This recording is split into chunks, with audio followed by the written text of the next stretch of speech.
point out that the sun shines down its power to all the world and makes the wind blow strong as it will.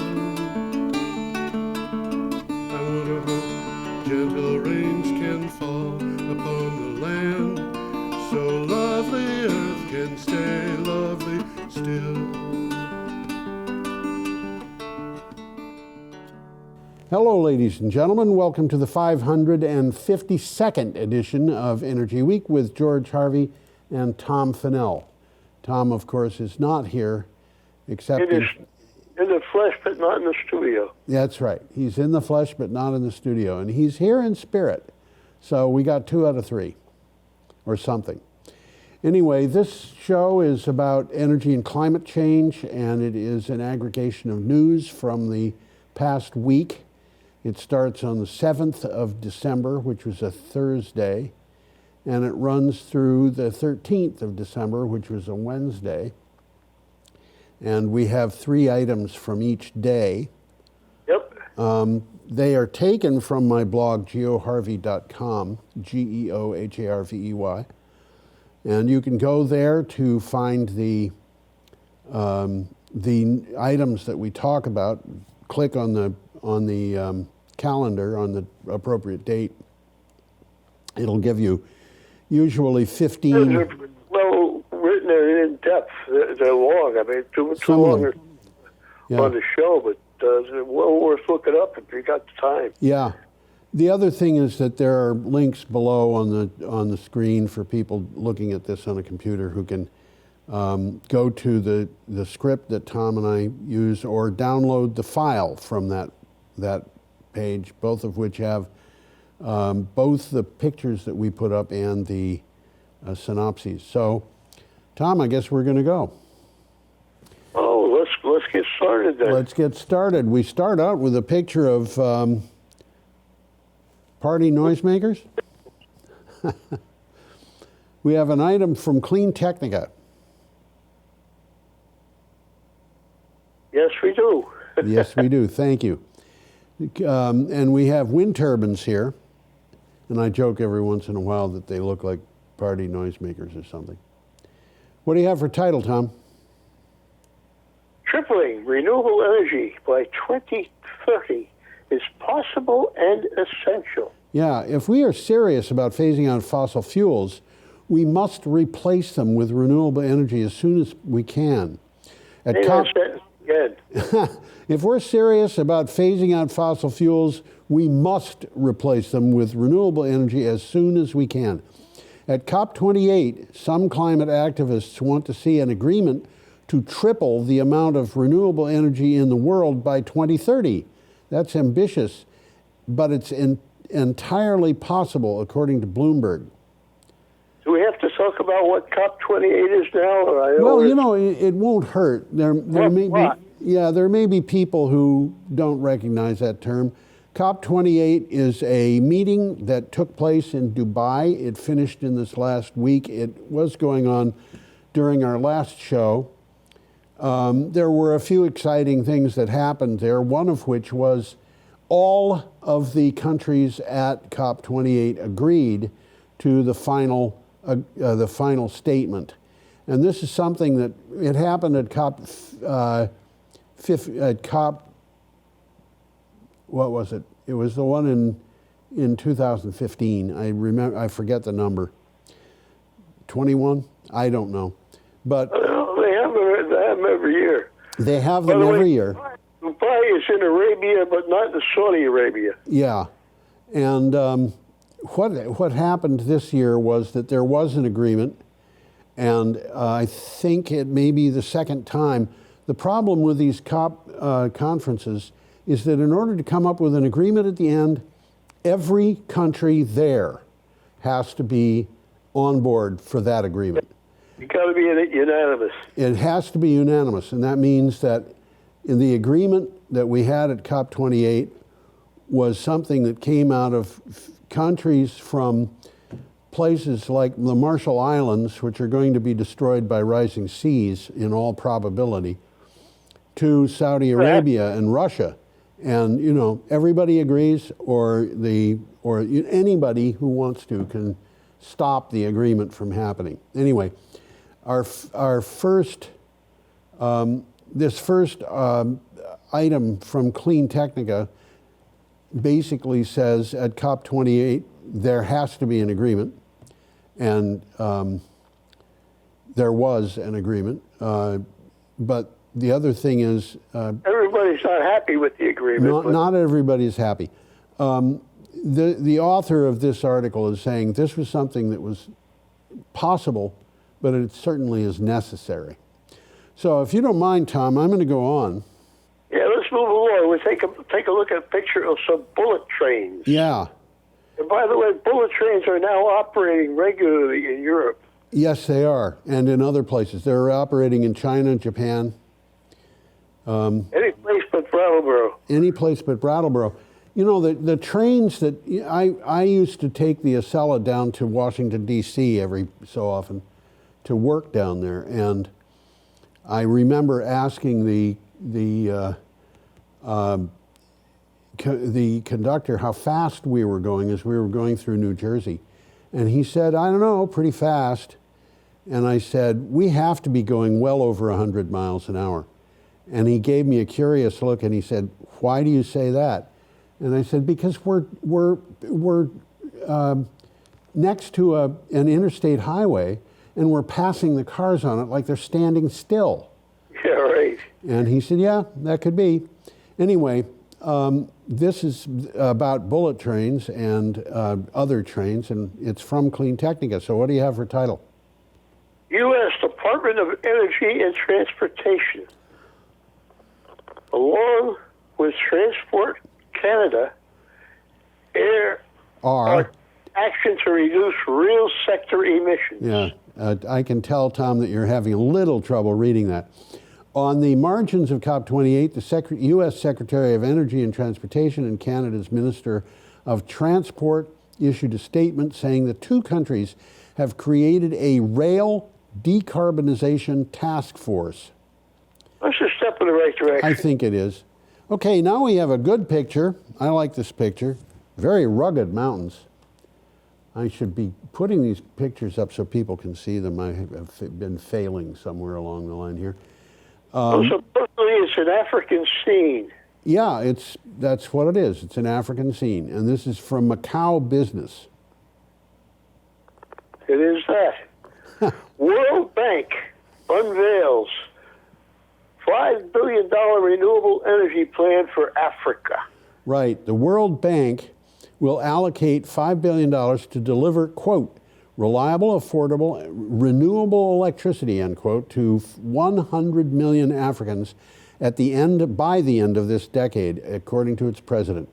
The World Bank estimates that about 600 million people in Africa do not have access to reliable electricity. That's not surprising. No, it's not surprising. But the interesting thing about this is, now you and I have talked many times about the Maasai women who were putting up solar panels on the roofs of yes, thatched huts.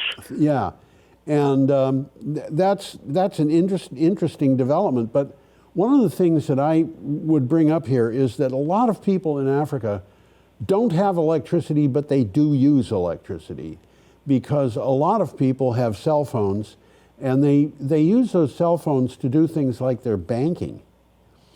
And so the cell phones and access to some form of electricity is really vital for them. Well, we've seen pictures of grass huts, thatched huts with solar panels on the roof. And they bring the solar panels and batteries in on the backs of donkeys. Yeah. It's really quite remarkable to see.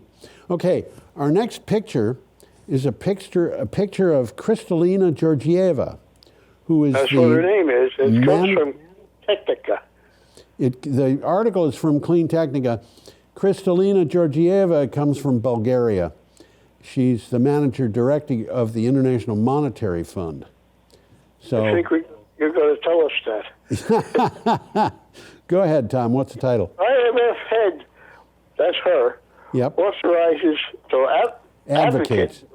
for end of fossil fuel subsidies at the COP28 climate summit.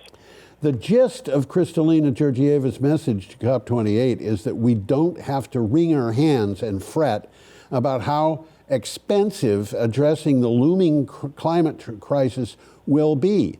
Instead, we can stop directing trillions with a T of dollars to fossil fuel companies that don't need our support. And I think that's sensible. Yeah, I think this woman is probably not just, as they say, flapping her gums. So let's move along. She got her doctor's degree, by the way, from the Karl Marx Higher Institute of Economics. That doesn't sound too good. Well, she's Bulgarian. Where else could she go? Okay. Moving right along, we have a picture of blade installation. That's what it looks like to me. It sure does. This is from NRDC, which of course is the Natural Resources Defense something or other. Okay, what do you got? Council will work. What? Council will work. Ah, yeah, there you go, council. Okay, what do you got for a title?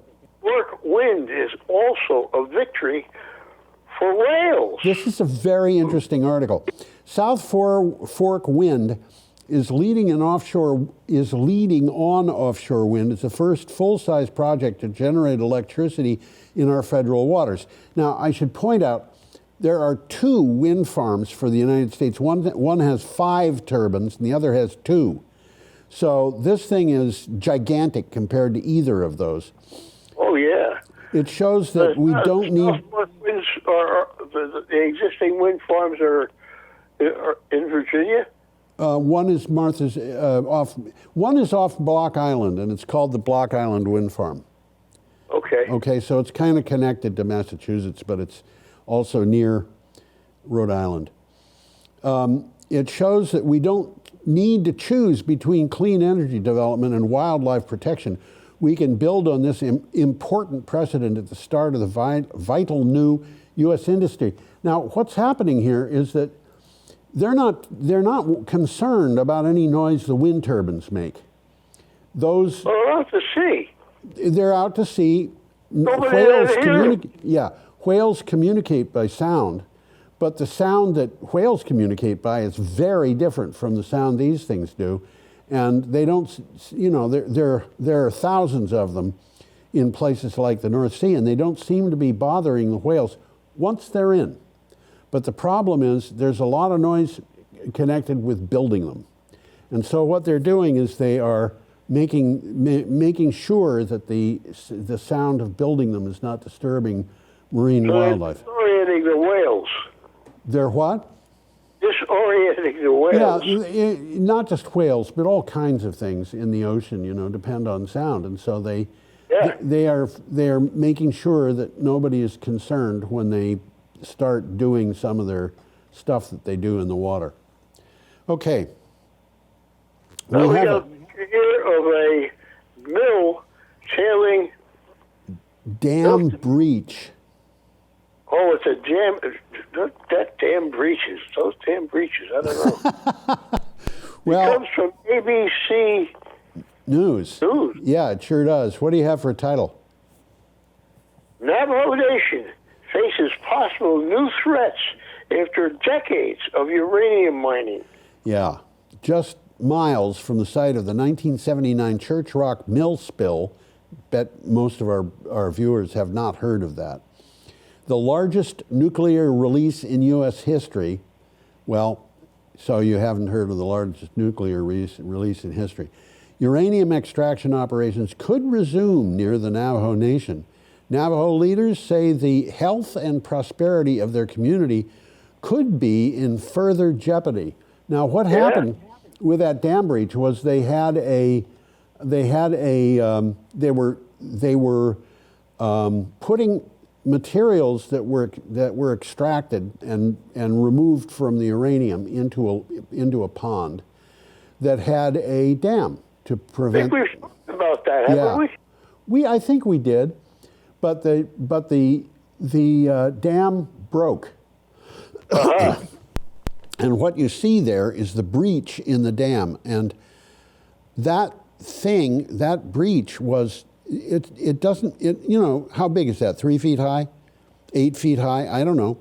But I can tell you that millions and millions of gallons of water, which was contaminated with uranium was released through that breach, and it contaminated miles and miles of countryside so that it still has uranium all over the place.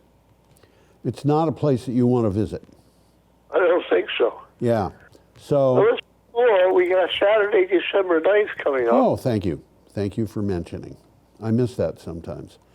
Okay. There's a picture there of some wind turbines. I'm so glad that you recognize them. You usually ask what they are. You say, I've never seen anything like that before. It came from Clean Technical. Clean Technica, yes. What do you have for title? U.S. Department of Energy announces the country's clean energy achievements at COP28. Right. The U.S. Department of Energy announced a range of initiatives on issues from zero emissions transportation and building decarbonization to clean hydrogen and, believe it or not, nuclear energy to spur the transmission to clean energy systems and help keep the goal of 1.5 degrees Celsius within reach. And I will tell you... Saying nuclear wrong. You got to call it nuclear. Yeah, you keep saying that. I keep forgetting. Yeah. And we know you're right because Jimmy Carter said it. Two presidents said it. Carter said it and Bush. And Bush. Okay. Which Bush? Maybe Junior. both of them. Junior. Oh, the George W. Bush. Well, there you go. Okay. Some automobiles. Oh, Tesla, yeah, we have automobiles coming up. Let's put those up on the screen. a picture of Tesla Model 3s. That's right. Comes to us from Clean Technica again. What do you have for title? Tesla. Gigashank. Whoa. You got it. I better sit up. I can see it better. Tesla Giga Shanghai. Yeah. It's new production record. Okay, Tesla Giga Shanghai hit a monthly production record and rolled out 90,802 Model 3 and Model Y vehicles in November, mostly for delivery in December, according to reports.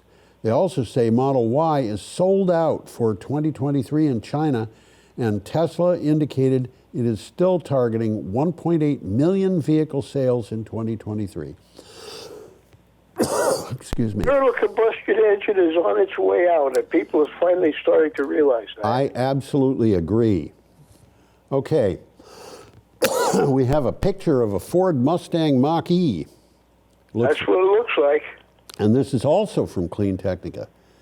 Ford EV sales are up 42.78%. No, 43.8%. Okay.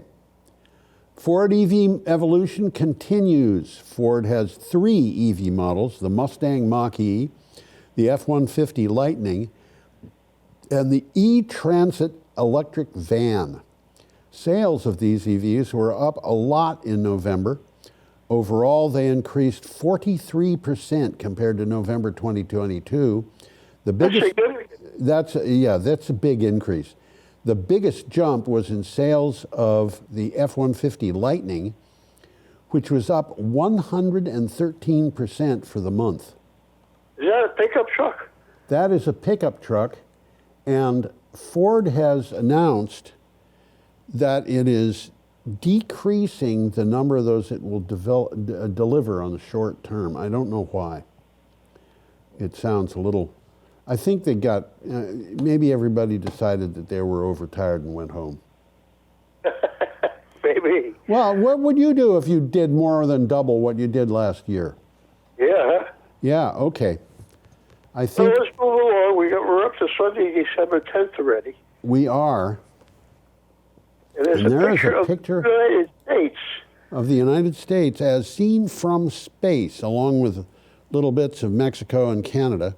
How dark the West is.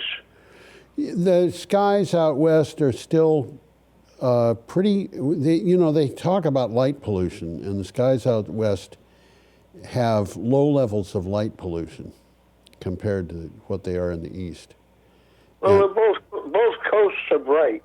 Yeah, both coasts are bright, but the central part there is, I mean... It's pretty quiet. It's pretty, yeah. Okay, and this is from the BBC. Fossil fuels.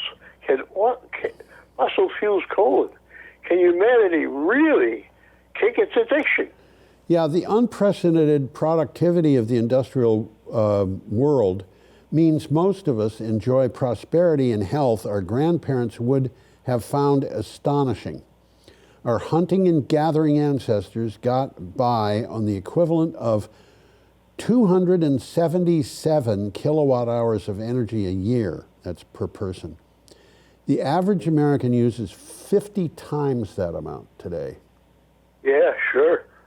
And what is a kilowatt hour of energy if you're talking about hunters and gatherers? Well, most of the energy that they used was in the form of wood burning for fires. Yep, right. You can do that in your teepee. I guess you can. You can, yeah.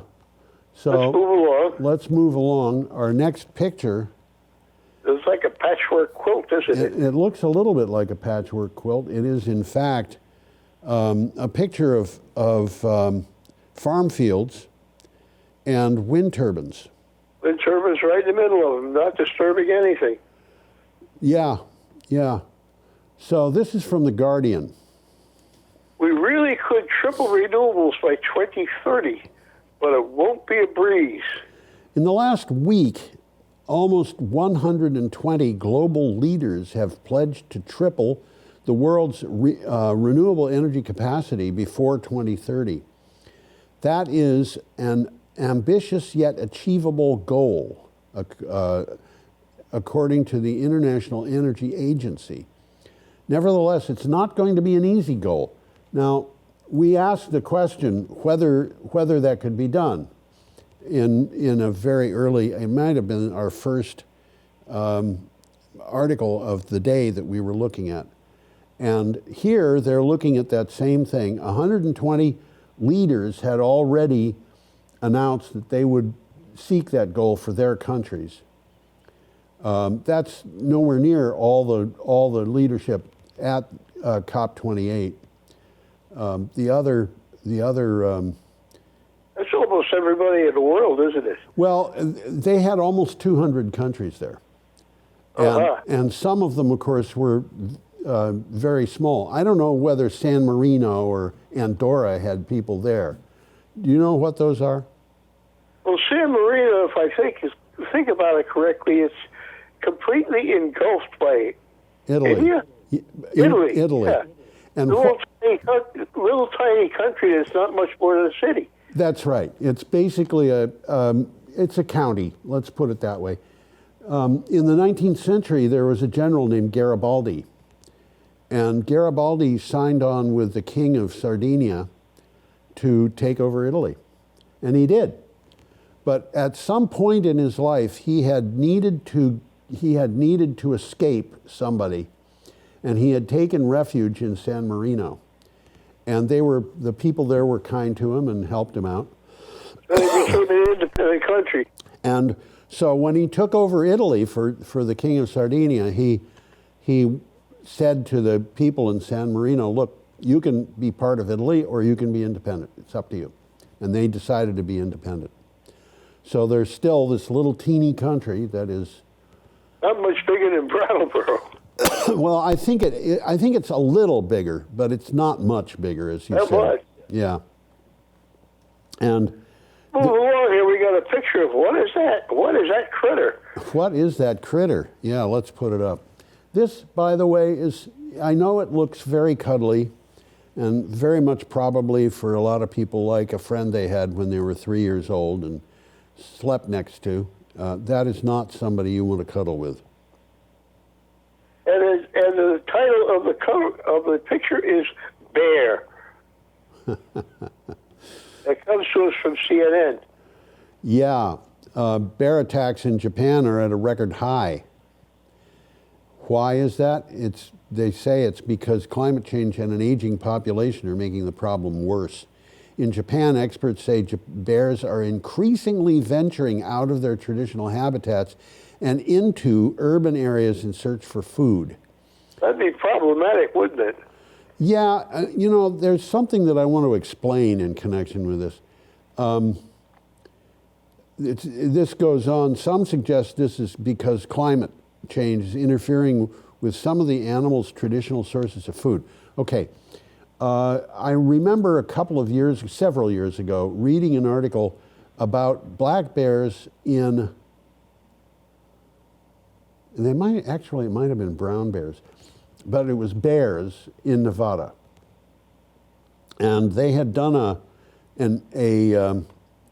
census of bears, or an inventory of bears, or something like that, in the 1990s, and they found that 95% of them lived in rural areas, and 5% would venture into towns, and so they were considered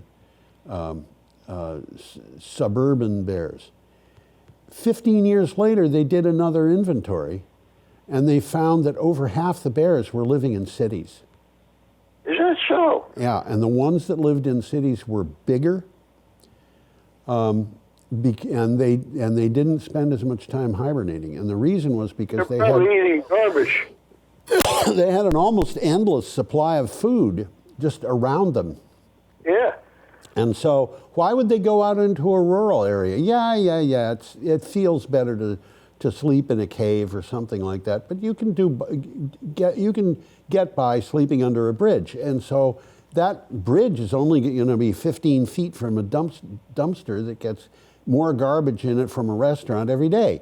So why bother going out and sleeping in a cave? These bears. Did I read the title on this one? What's that? Did I read the title? You said bear, and I read the rest of it. Okay. Okay?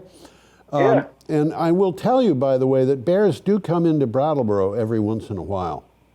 Yeah, they do. I phoned the police about a bear that was in the parking lot behind the Canal Street school.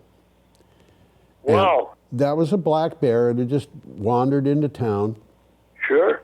And the police came. Now, by the time it got to the Canal Street school, it was well into town. Oh, but yeah. The police sent out, I don't know how many cars, and each car had more than one policeman in it. And they got out of the cars and they all got shotguns and started walking into the woods. And what I was told was that the shotguns were not to shoot the bear. The shotguns were to protect the officers in case the bear attacked them. Uh-huh. So that was just their own self-defense, but they didn't need to use them. And the bear decided that it would be much, much more pleasant to go to Vernon or Guilford or wherever it came from. So let it be their problem. Right? Yeah. Well, Let's move up. We got Monday, December 11th coming up. yeah, and we have a really strange-looking ship. Believe it or not, that's a ship you're looking at. It sort of looks like a ship, but it's not a ship. It looks like, well, it doesn't look like any ship I've ever seen. Well, I will tell you what it is. Okie doke. What's that? Go ahead, Tom. I'm sorry. The title of this is Van Ort to upgrade upgrade Svannon. Swan heavy lift vessel. Yeah, that's the name of the vessel. Yeah. Van Ord plans to upgrade its heavy lift installation vessel Svannon. According to among other things, the gantry crane, and that's the thing that you're seeing on the top of that, That's the crane. Sure it is. will be extended by 25 meters. In other words, it's going to be about 80 feet taller than it is in this picture. That's pretty tall now. Yeah, it's pretty tall now. So the vessel is ready to handle the next generation of monopile foundations. This will make Svannon one of the world's largest heavy lift installation vessels. Now, I want to tell you how big some of these turbines are. You know, we've seen 15 megawatt turbines. A company called Mingyang, which is Chinese, just released its first images or its first statements about a turbine that is designed to be, depending upon how it's configured, anywhere from 18 to 20 megawatts. Megawatts is bigger than gigawatts. Megawatts. Megawatts is pretty big. And, you know, one turbine of that type would probably be sufficient to power Brattleboro if you put it on... Oh, easily. Yeah, you know, if you put it across the river on Rattlesnake Hill. Did you know that it's called Rattlesnake Hill? It was when I was a kid. Yes, I knew that. Yeah. If you said Wantasticate to people in Ashwillet, they wouldn't have known what you were talking about. Uh-huh. But we asked, you know, an old farmer who had been there since he was born in 1884, and he said it's Rattlesnake Mountain, Rattlesnake Hill. I don't remember which one. Anyway, this particular article came from Renews, and what we're seeing is these wind turbines are just getting bigger and bigger. And I don't know. I mean, if you're talking about floating wind turbines, you can build them in port and tow them out to sea. Yeah. So this thing is for a standard kind of wind turbine that's sitting on the floor of the ocean. But kind of hard to do that on land, though. Kind of hard to what? To do that on land. Yeah. Well, I don't think I don't think anybody's planning on 20 megawatt wind turbines on land. I don't remember reading what the span is of the blades, but they're pretty big.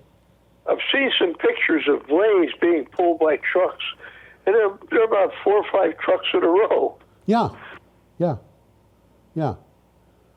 And it reminds me, and I have no doubt that they've got these things set up with a truck for the front and a separate truck steering separately for the back.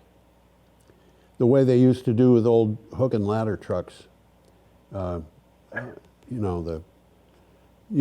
hook and ladder trucks that they had for firefighting. Okay. They still do in places. Yeah, they do. Where, for people who don't know, the front of that is like a tractor, and the back of the truck is steered differently, separately. Yeah, there's a guy sitting on the back steering it. Yeah, and I'm told that's an extremely difficult job because it's not intuitive how that's done. Steering the front is pretty much intuitive. It's like steering a car. Well, you got to steer in the opposite direction. That's right. You have to steer in the opposite direction, and you've got to coordinate it so that you stay where you want to be on the road all the time. And I could see how that would be something that they'd find useful for wind turbines. Okay, should we go on? Yeah, we got an interesting article coming up from Fast Company. Fast Company. Yeah. This shipping container uses water and solar power to capture CO2 from the air. Well, that's good news. Yeah, I read this article. I could not figure out exactly what they're doing. But what they're doing is they say capturing carbon dioxide is not the difficult thing. The difficult thing is getting the carbon dioxide to be released from whatever medium you've got it caught in. So let me read the synopsis here. This says, a startup based in the UK, Mission Zero Technologies, wanted to find a cheaper, more efficient way to capture carbon dioxide from the atmosphere. Now, it says it has done that, and as at a fraction of the cost of methods used by other technologies. So they're going to... What? Progress. It is progress, yeah. It's progress. But, as I said, I tried to figure out how they were doing it, and I couldn't describe it because they didn't have enough information in the article to know exactly what it was. But I could give you a little bit of an inkling. If you have a lot of carbon dioxide in the air and you spray the air with water, so you have a hose misting, that water in the air, those water droplets are going to take a lot of the carbon dioxide out of the air.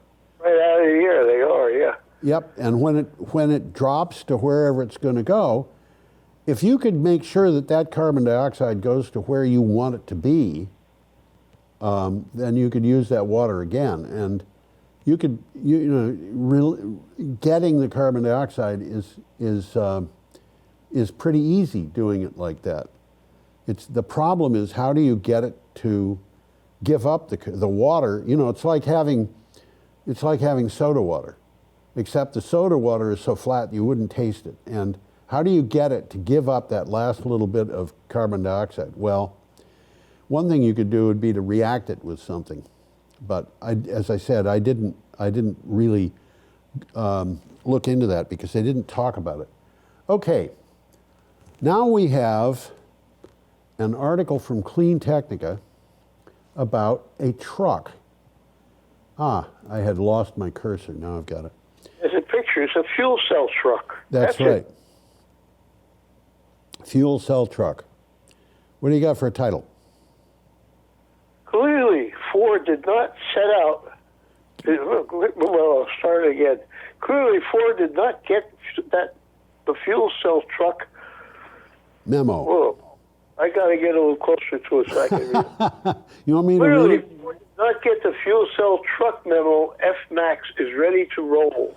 Right. Despite the hydrogen fuel cell skeptics, and believe me, there's plenty of them, the money just keeps flowing into the new fuel cell ventures. In the latest positive sign for the technology, the Turkish firm Ford Otosan has a series of deals aimed to bring its F-Max heavy-duty fuel cell truck to the European market. Now, they're not talking about releasing this truck in the American market. What they're talking about is releasing it in the European market. And I think I'm just guessing here because I see a lot of news stories. I actually look at over 300 news stories on a typical morning. And so this is basically an electric truck. This is an electric truck, except it doesn't have a battery in it. It has a fuel cell. Yeah. And the fuel cell runs from hydrogen that comes from a hydrogen tank. And so they store the hydrogen on the truck, like gasoline. Like gasoline, except it's not a liquid, it's a compressed gas. Uh-huh. I would not want to be on the road if there were vehicles around that had hydrogen in liquid form. I hear you. Yeah, it's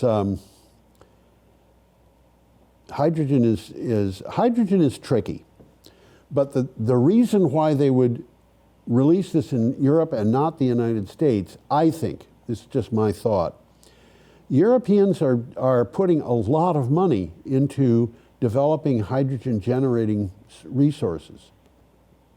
The Americans are not so much. The Americans are doing it, but not as much as the Europeans. And so I think they're kind of anticipating that there will be a market for hydrogen that, where these trucks can go and get fill-ups. So that's kind of makes sense that there would be. Oh, yeah. Yeah, I think so. Okay, should we go on? Yeah, we're up to Tuesday, December 12th already. Right. This is from WGCU. And that looks like a picture of a nodding donkey. It sure is. I was going to say just that. It comes from WGCU, which is a radio station, yep. television station. Yep.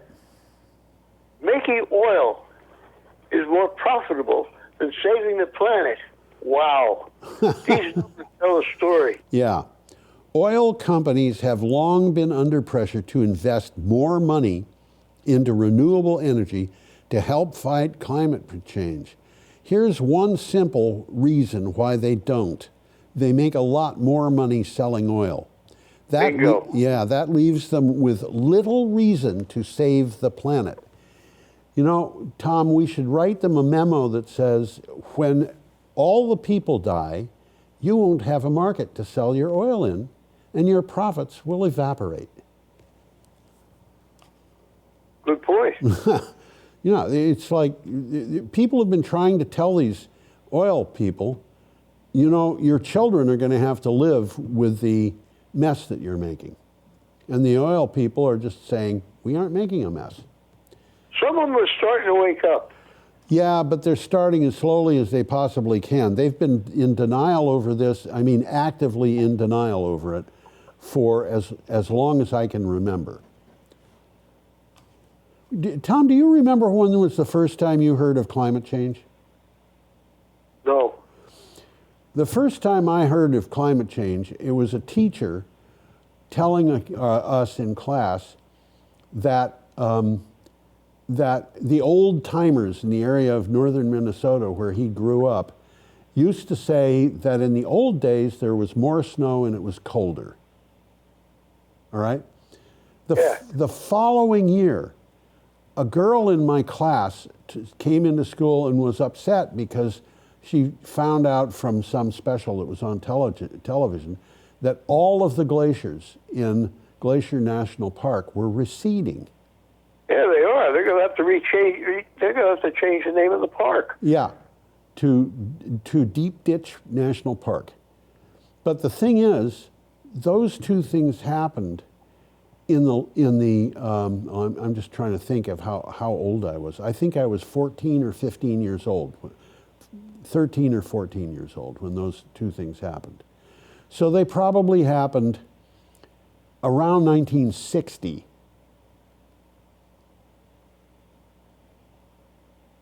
Okay. And Lyndon Johnson was given a warning by scientists saying, we've got to do something about carbon because it's going to raise temperatures. And of course, he didn't do anything. But well, he knew what was going on, but he didn't want to know. Well, it was politically inexpedient for him to do anything. And I didn't like Lyndon Johnson, but I'm not pointing a finger at him because I think almost any president would have had the same thing going on. And I think since his time, possibly every president did. So. The bottom line there is they make a lot more money selling oil. That's right. Should we go on? It's got an interesting picture here. Yeah. This is fruit trees, and they're growing under solar panels. That's very interesting. Isn't it? Those trees look like they could be citrus trees to me. Those might be. They look very much like orange trees or something like that. They do. They're also pretty tall. These panels are way up there in the air. The panels are way up in the air. I doubt those trees are more than 8 feet tall. But you can get a good crop. We have a Calamandan, which is if somebody wants to grow citrus in Brattleboro, Calamandan is a really good place to start. It's a cross between a kumquat and a Seville orange. They're extremely tart. Aren't they? What? They're little things, aren't they? Well, they're small trees. If they were in this position, they'd fit right in. But the one we had fruit on it that were about the size of a ping pong ball, down to the size of a large marble, and they are very, very tart. People who like to eat kumquats would like to eat these, but they make really an unbelievable marmalade. And that one little tree, when it was 4 feet tall, one year had over 200 fruit on it. Wow. Yeah, these things can be very productive. This is an interesting article. It is. This is from the... Dual use solar panels makes best use of renewable energy and farmland. Right. This is from Public News Service.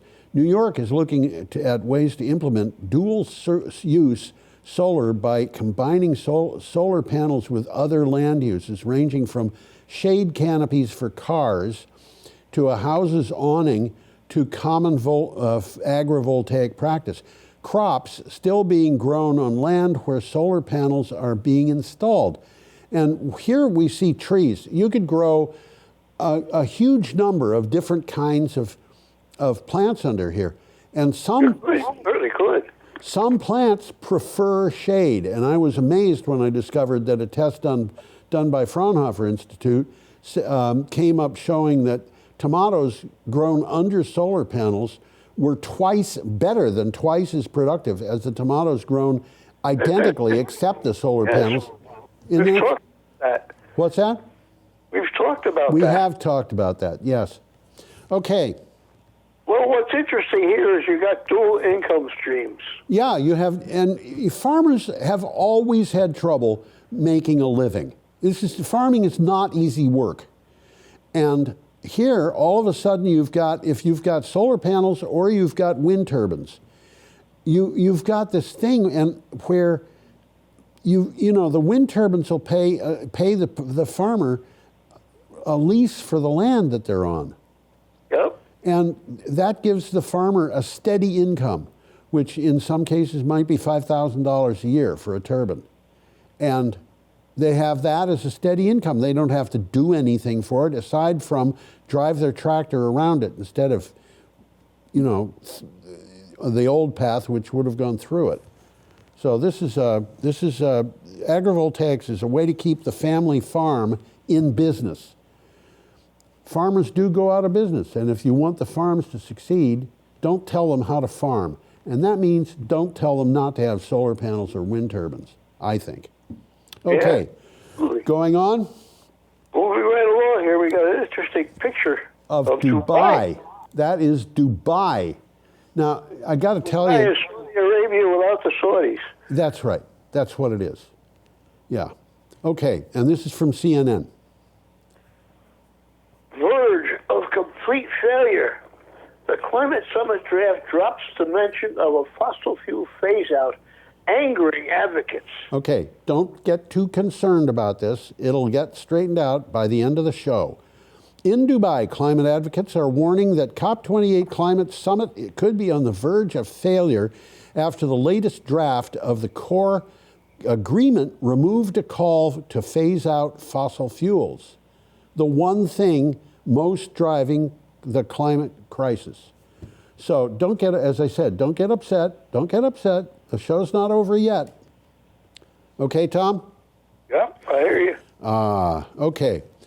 Our next picture is a picture of physicians at work. It looks like doctors, doesn't it?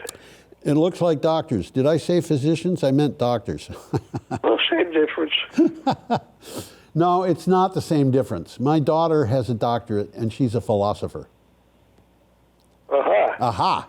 Okay, what do you got for a title? Training a new generation of climate doctors. Yeah, this, by the way, we're up to Wednesday, December 13th. The Lancet, and The Lancet is a British publication that's the equivalent of the New England Journal of Medicine or the Journal of the American Medical Association, called Climate Change, quote, biggest global health threat in of the 21st century, end quote. I think they're right. Yeah. However, no one is being trained to deal with it as a health issue. Now, a Colorado diploma program aims to turn working medical professionals into leading experts on climate and health. Now, what's going on there is doctors who are already doctors are being trained beyond being doctors to know about the health effects and that they need to know about relating to climate change. Okay? Well, I think that's good news. Yep. And now we're going to go on to, we have a picture of a offshore oil rig, and this is from the BBC. Looks like an aircraft carrier. Almost, except it doesn't have a bow, and it doesn't have a hull, and it doesn't have... Well, it comes from the BBC. Yes.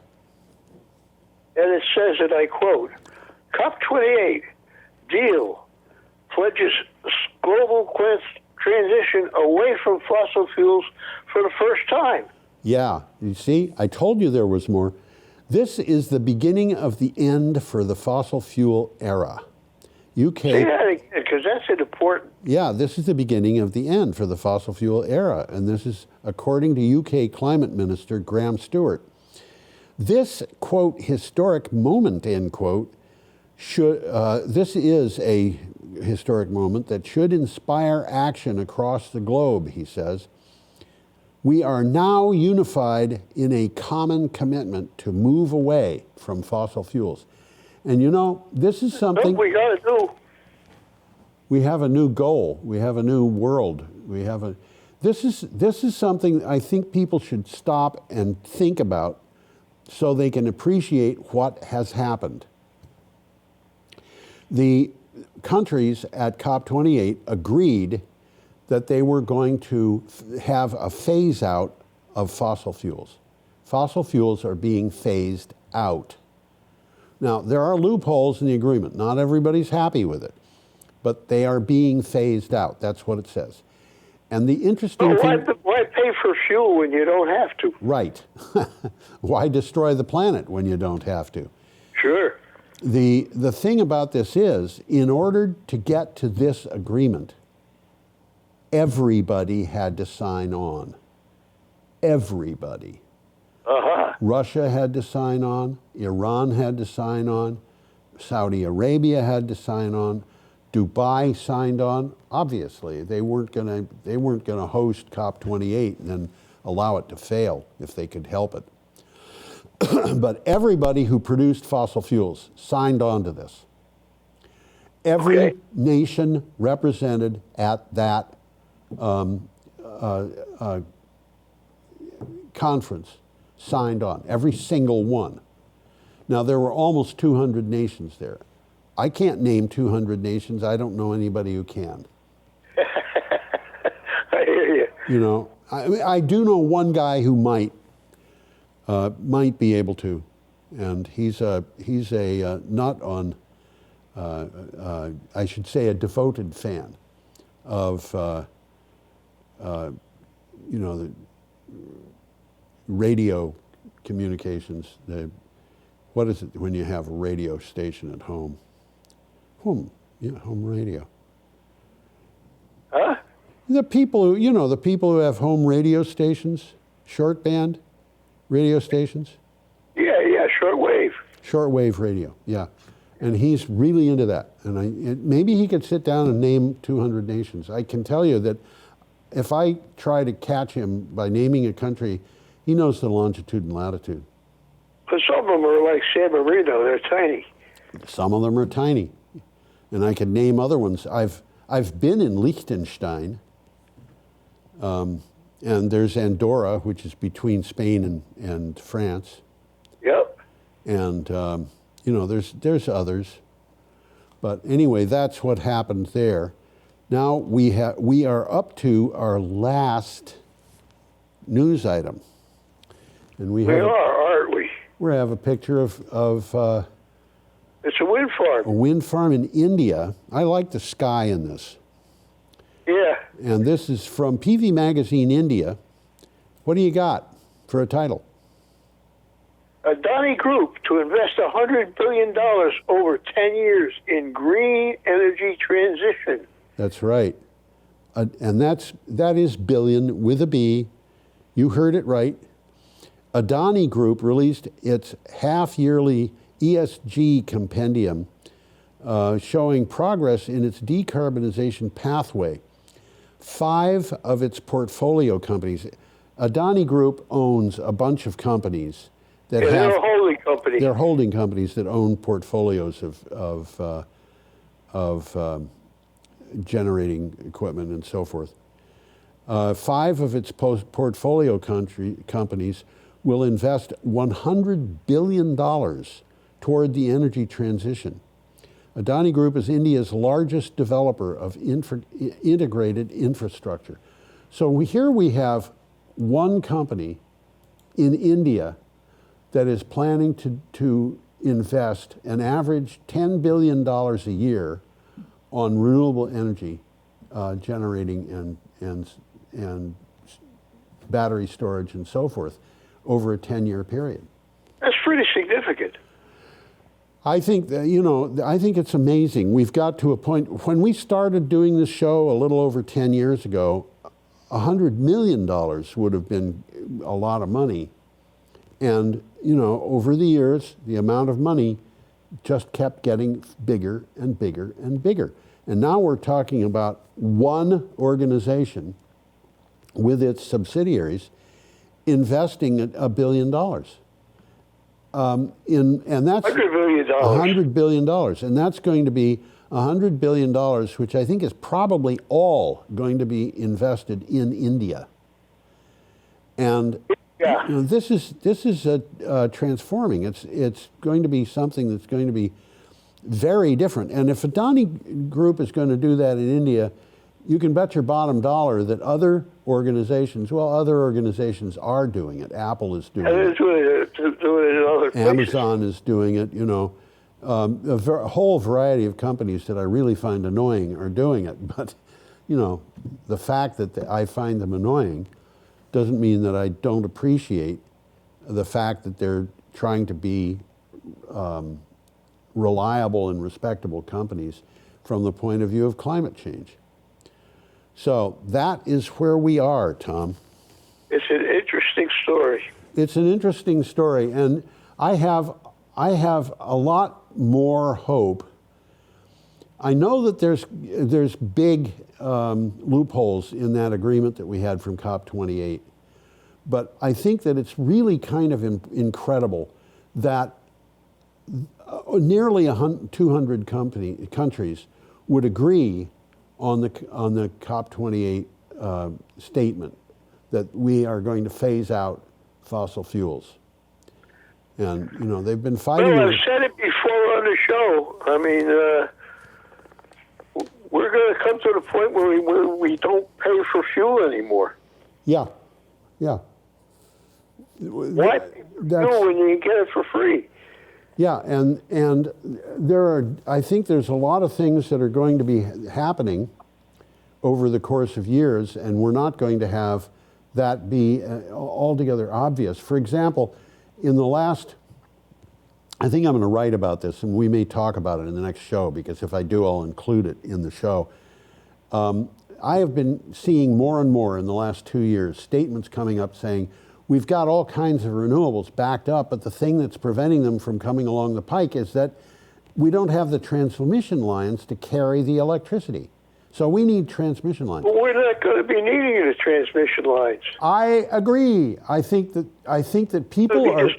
Power. We need distributed power. We need more batteries. I don't think anybody's arguing about that, but I think that things are going to be a little bit different in ways that most of the brilliant minds in energy are not seeing right now.